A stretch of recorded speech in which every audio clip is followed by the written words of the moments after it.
Good afternoon, everybody. I'm glad to see that at least some of you have recovered from the EU summit.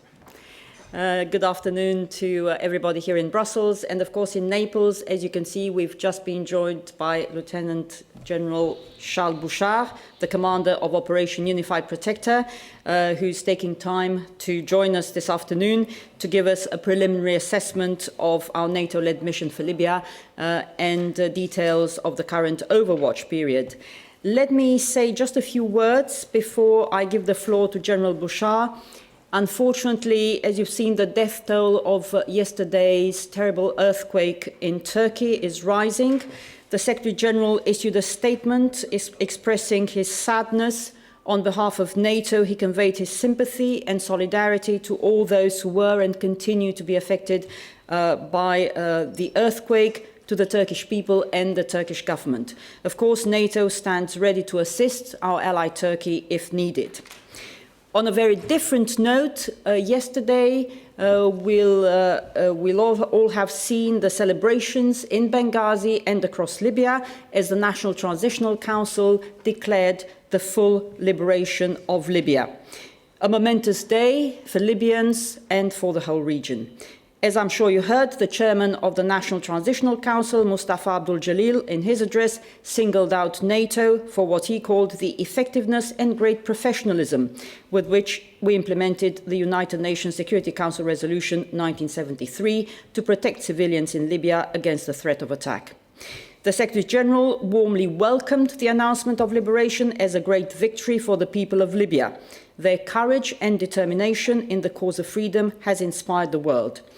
As they embark on the challenging journey from dictatorship to democracy, the Secretary General calls on all Libyans to put aside their differences and build a new, inclusive Libya based on reconciliation and full respect for human rights and the rule of law. Our NATO-led operation to protect the people of Libya under the historic mandate of the UN is very close to completion.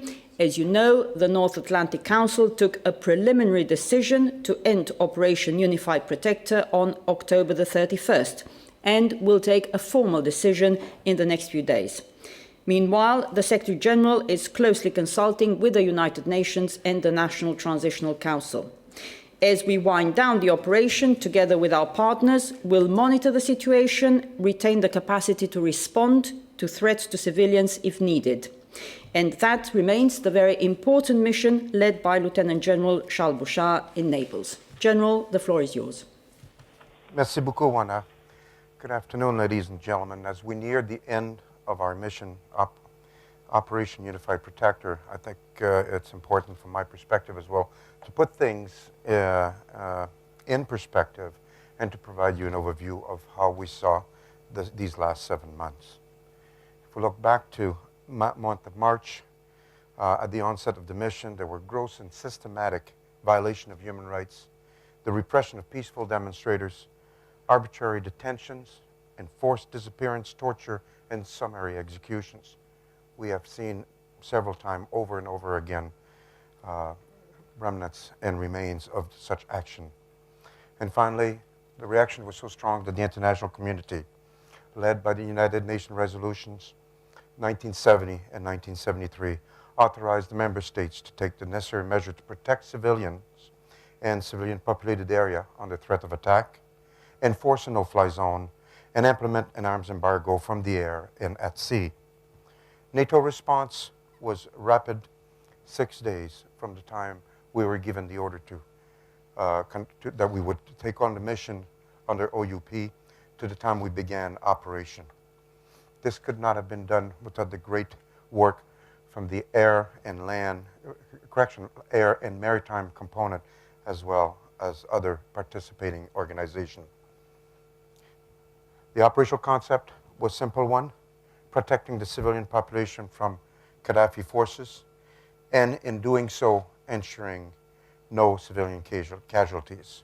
We did that through very careful targeting process and precision munitions and courageous restraints in some ways by everybody to ensure that only when we had a clear shot would we take it.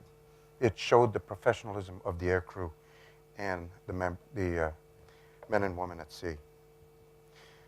We focused on stopping direct and indirect attacks against the civilian population, and also by removing the capabilities of fielded military concentrations, logistic and ammunition facilities, and finally, command and control nodes.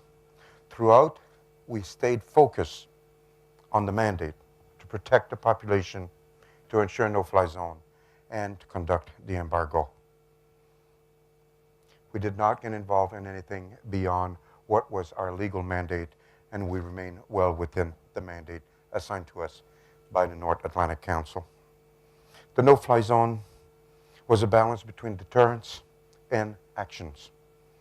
We ensured that approved non-NATO flight activities remain unimpeded, and in many ways ensured that humanitarian assistance flow would continue. From an embargo perspective, we intercept and interdicted maritime shipping to ensure that only approved and authorized humanitarian aid and essential commodities would continue. I may add that never once did we impede or stop the movement or the flow of humanitarian assistance, but rather that our maritime component ensured that the sea lanes of communication would stay open and that we would remain able to ensure that humanitarian assistance would flow into the country. If we take a look in the generality of the conduct of the mission, in April, the situation was dire, and for us, the mission was to stop the movement of forces, of Gaddafi forces. Benghazi was stable. We ensured that Ashdabaya was protected, and in fact, Gaddafi regime forces moved back to the Brega area. Times were very stressful in the area of Misrata, and we made sure that the situation would not worsen in that place. Likewise, in the Jebel Nafusa area, we made sure that attacks against civilians would stop or attempted to stop. In May and June, we saw stabilization where Gaddafi were no longer able to advance, which became our first objective, thus had been met. And then we witnessed essentially the anti-Gaddafi forces come together, and we watched them from the air and at sea come together and show some signs of movement forward. In July, Jebel Nafusa arose and pushed Gaddafi forces. We saw the same in Misrata, as Misrata finally was out of danger and the daily shelling stopped. In August, a critical time, Tripoli was freed. It took very few days, surprisingly very few days. But we still saw towards the end aggressive Scud launches and continued inflammatory speeches from Gaddafi to continue to fight. In September, remaining pockets of resistance were taken, especially in the Sheba area, the Jufra area, and finally, towards the end of September and early October, Bani Walid was freed and Sirte was freed.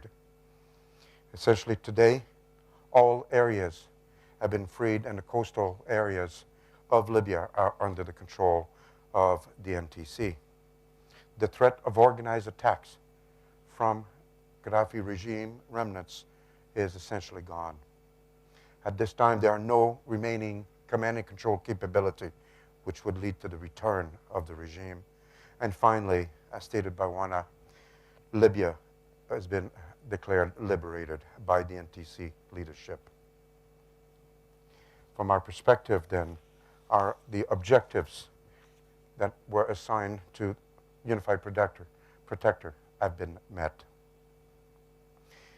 At the end of the day, it is a success for NATO, but more importantly, it is a Libyan victory. For us, this has been a team effort, and I extend my appreciation to the 28 nations who took part, the 3 Arab partners, Qatar amongst them, and our Scandinavian partner as well. All played a role in this mission, whether contributing assets that were directly involved to supporting, to providing basing, or to provide NATO personnel. Indeed, I've mentioned basing, and I want to especially thank our host nations of Italy, who provided the strategic basis, and also of Greece. Thank you to those two nations. And finally, I'd like to thank the NATO leadership for trusting the members of OUP to get on with this multinational command group. Unified Protector was launched to protect civilian population. Many nations joined together and provided this mission with the personnel, the assets, and the clear directive to get on with it. I believe we were able to make a difference in the life of Libyan, and in the end, as I had stated in my first news conference, we have shaped an environment where the people of Libya can now decide for themselves their future. This completes my formal portion of this conference. Thank you very much.